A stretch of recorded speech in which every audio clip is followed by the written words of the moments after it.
আমাদের সমাজের রন্ধ্রে রন্ধ্রে জেনা ঢুকে গেছে, আমাদের খবর নাই। ঘরে ঘরে ঘরে ঘরে জেনা ঢুকে গেছে। লিভিং টুগেদার আছে বাংলাদেশে, লিভিং টুগেদার। লিভিং টুগেদার মানে হলো বিয়ে ছাড়াই একসাথে থাকা। আছে না নাই? পতিতালয় তো বাংলাদেশে নেই।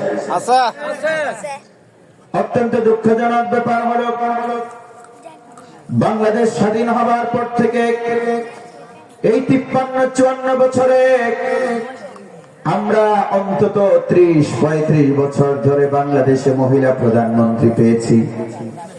মহিলারা প্রধানমন্ত্রী হয়েও হাজার হাজার মহিলা পতিতালয়ে আছে। ওই মহিলাদেরকে পতিতালয় থেকে উদ্ধার করার কোনো চেষ্টা তারা করেনি। একটু জোরে আওয়াজ করে বলুন তো, পতিতালয়ে যে নারীরা আছে তাদেরকে সেখান থেকে উদ্ধার করার দরকার আমাদের আছে না নাই? আরে দুমুঠো ভাতের জন্য, একটু কাপড়ের জন্য একটা নারী, এই যে রাস্তায় যারা আছেন আপনারা নেমে যান, তাড়াতাড়ি নামুন, বিশেষ দোয়া হবে। আমার ভাইয়েরা, আমার খুব আক্ষেপ হয়, দুমুঠো ভাতের জন্য, একটু কাপড়ের জন্য দৌলতদিয়ার পতিতালয়ে আমার মায়ের মতো একজন নারী সেখানে মানবেতর জীবন যাপন করবে, এটা আমি অন্তত মেনে নিতে পারি না।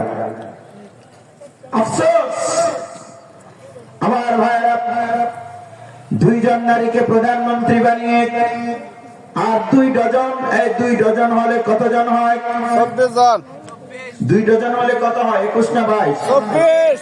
এই 24 জন 25 জন নারীকে মন্ত্রী বানিয়ে নারী অধিকার প্রতিষ্ঠিত হবে না। আপনি যদি নারী অধিকার সম্মান প্রতিষ্ঠা করতে চান, আপনি 2 জন নারীকে, একজনকে একবার, আরেকজনকে একবার প্রধানমন্ত্রী বানাবেন, আরেকজনকে বিরোধী দলীয় নেত্রী বানাবেন, আর 12 জন, 14 জন, 16 জন, 24 জন নারীকে মন্ত্রণালয়ের মন্ত্রী বানিয়ে ফেলবেন। আর বাংলাদেশের পতিতালয়গুলোতে হাজার হাজার নারী দুমুঠো ভাত আর একটু কাপড়ের জন্য সম্ভ্রম বিক্রি করবে। তাদেরকে সেখান থেকে উদ্ধার করে সম্মানের জীবন যদি দেওয়া না যায়, শুধু 2 জনকে প্রধানমন্ত্রী বানালেই নারীর সম্মান প্রতিষ্ঠিত হবে না। জোরে আওয়াজ করে বলুন তো, পতিতালয়গুলো বন্ধ হোক, আমরা তা চাই কি চাই না?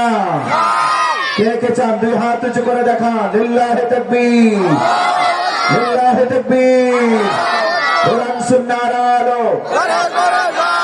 আমার কাছে হয়ে আছে, হাত নামান, আমার কাছে হয়ে আছে।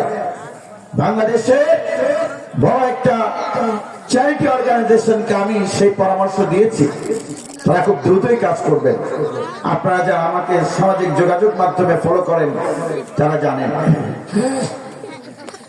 হয়তো জানেন, বাংলাদেশের চ্যারিটি অর্গানাইজেশন গুলোর মধ্যে সবচেয়ে শীর্ষে যেটা, সেটার যিনি চেয়ারম্যান, তার সাথে আমার আলহামদুলিল্লাহ কানেক্টিভিটি রয়েছে।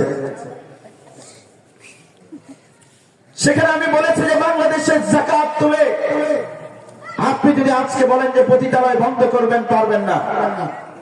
দৌলতদিয়ার পতিতা মহিলাদেরকে সেখান থেকে উচ্ছেদ করবেন। তারা দৌলতদিয়া থেকে গিয়ে পরদিন সাভারে তার আস্তানা গাড়বে। কিশোরগঞ্জে যেসব নারী খারাপ কাজ করে তাদের ঘরগুলো যদি আপনি ভেঙে দেন, আপনি 32-এ ভাঙবেন, তারা 33 কিংবা 34-এ গিয়ে তাদের আস্তানা গাড়বে। আপনি সাভার থেকে ভাঙবেন, তারা গিয়ে আশুলিয়াতে আস্তানা গাড়বে। এই জন্য এভাবে পুড়িয়ে দিলে সমাধান নয়, বরং তাদের জন্য সম্মানের জীবনের ব্যবস্থা করতে হবে, তাদেরকে পুনর্বাসনের ব্যবস্থা করতে হবে। আমার ভাইয়েরা, জোরে আওয়াজ করে বলুন তো, পতিতালয়গুলো বন্ধ করার দরকার আছে না নাই? যাকাতের টাকা তুলে তাদের জন্য ইন্ডাস্ট্রি করুন, এটা সরকার করবে, ইসলামী সরকারের দায়িত্ব। যাকাত যদি আসে 1 লাখ কোটি টাকা, 20,000 কোটি টাকা পতিতালয়ে বরাদ্দ। এরাও তো মানুষ, তাদেরকে সেখান থেকে উদ্ধার করে সম্মানের জীবন দিতে হবে। আমার ভাইয়েরা, সেখানে তাদেরকে কাজ দেওয়া হবে, কাজ করবে 10,000 টাকা, আর যাকাতের টাকা থেকে 10,000 টাকা আরো তাদেরকে দেওয়া হবে।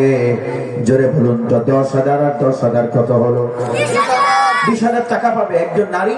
20,000 টাকা পেলে সে আর পতিতার কাজে যাবে না। তার বাচ্চাদের জন্য টেকনিক্যাল স্কুল করা হবে, তাদের বাচ্চাদের জন্য, ছেলেদের জন্য, মেয়েদের জন্য বিদ্যালয় করা হবে, কওমি মাদ্রাসা করা হবে, আলিয়া মাদ্রাসা করা হবে। এই মাদ্রাসাগুলোতে ভর্তি করলেই বাচ্চাদেরকে প্রতি মাসে 2000 করে যাকাত থেকে টাকা দেওয়া হবে। বাচ্চারা তখন আর ওই কাজে যাবে না, বাচ্চারা চলে আসবে মূল ধারায়। আপনারা বলুন তো এই সিস্টেম